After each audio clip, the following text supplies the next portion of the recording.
Jocelyn. Well, welcome back. How are you feeling this week? Uh, I've been feeling good. Gladly, I haven't been going home like I used to. Like, sometimes I get really stressed and I just ask my mom to can I just stay a day home and try to catch up on work? And she says, okay, but gladly to this week. It was a rough week, but I made it through. I survived, and yeah, I had a lot of work, but I managed to finish it. Mm-hmm. Like we talked about the strategy, like the 1 hour, Mm-hmm. and yeah, and so I did that, and it really helped. And like I stayed after school this week for soccer, and so I tried to while my dad was coming to pick me up, I tried to manage my time and finish my homework here at school. He comes and pick me up, and I actually got to do my my brother's homework with him. That's good. And so he was really happy because he was like, I feel like I'm gonna get it wrong, but I need your help out with. Well, you're lucky today. I don't have any homework. I finished it at school. And so, yeah, it was a rough, good week.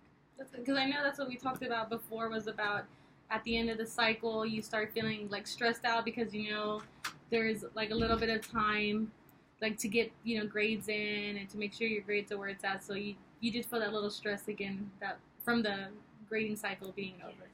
But you're able to kind of treat that by using the plan we talked about, like dedicating some time to each class and getting some work done. And then being able to spend time with your brother, because I know that's what we talked about was very important to you, was being able to be that big sister who was able to help him. So um, that's good that you kind of were able to use the strategy and benefit from it. So how are your grades this cycle? Well, uh, for my class for world geography, it's always like a struggle for me because there's too much work and there's something that I don't understand it, and I'm like a little afraid to talk to Miss Smith about it to tell her that I don't understand it because then she doesn't like repeating herself, and so I try to look for help with my classmates, and but her class it was like a little harsh, so I didn't pass it this cycle, but I'm trying my best next cycle, and I mean that was the only class that I struggled with this cycle. I tried bringing my grades up, and I barely passed biology. But yeah, I managed to get good grades. So do you think that now that you know what class you struggled with, you can use the same strategy? Like maybe now you spend more time with Miss Smith's class and getting that work done to bring up that grade?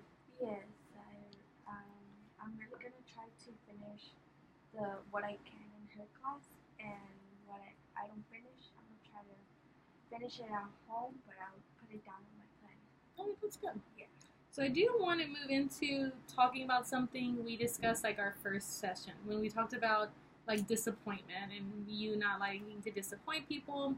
So I want to kind of go into detail with that kind of questioning today.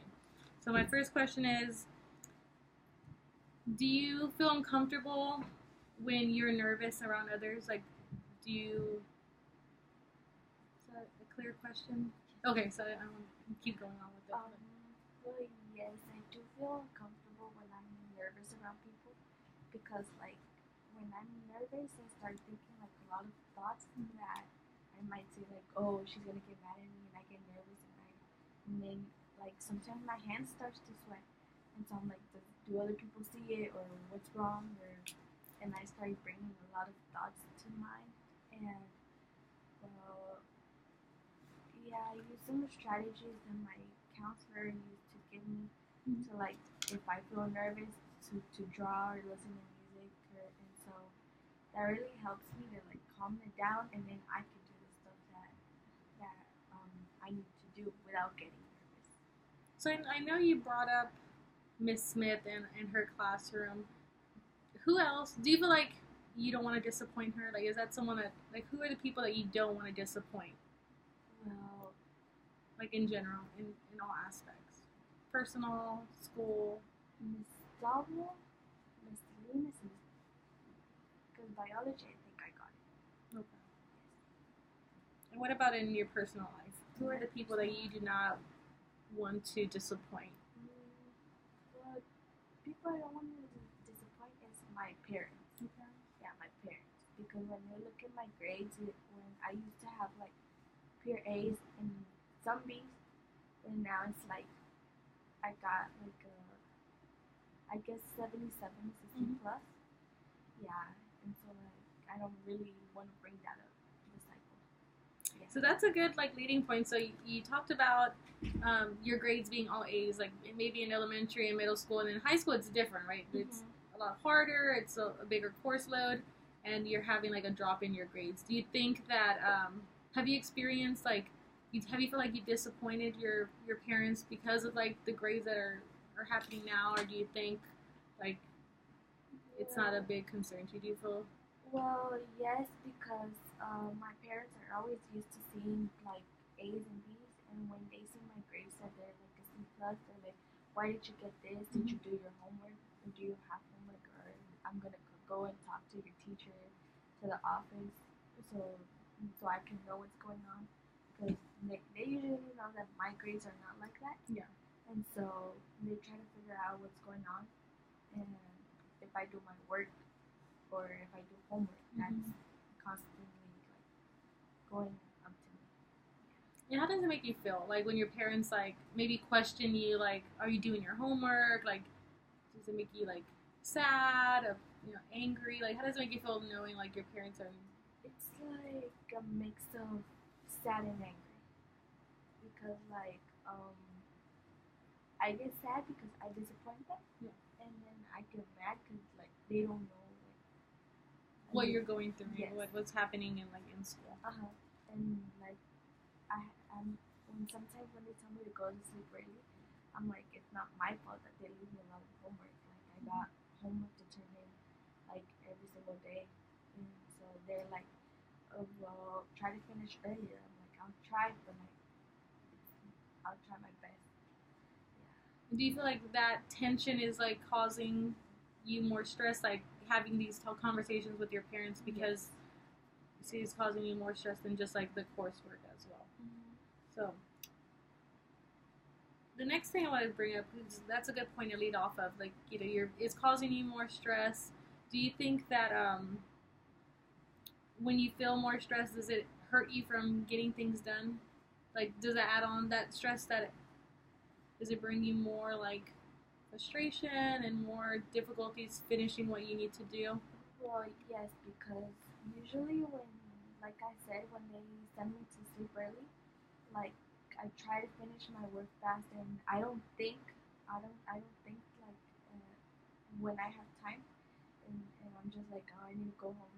I need to go to bed early, and so it's usually like I don't think, and then I start typing. And for English class, it's usually like I'm writing a run-on sentence, and so that can really affect my essay. And so I'm really sleepy, and my parents are sending me to sleep, and so I just leave it like that. And in the morning, like I forget to change it, and so that's some of my struggles.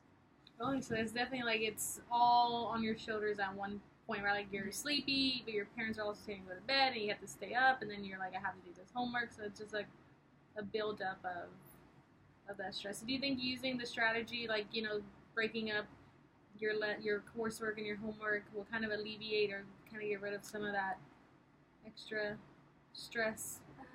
Yes, I think it will, because if I do like, for example, if I stay after school like every day for soccer, I can like use the time that my parents take from home to come and get me here.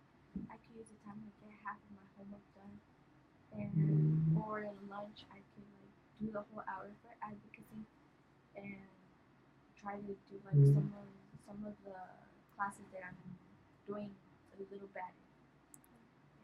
That's good. So you have, there's time where you can build in work time, right? Like you're learning to like be like, oh, I have 30 minutes, waiting for my ride. I can go and do some work during those 30 minutes. Before you would just probably like sit there and just wait instead of like being proactive with that time. That's good.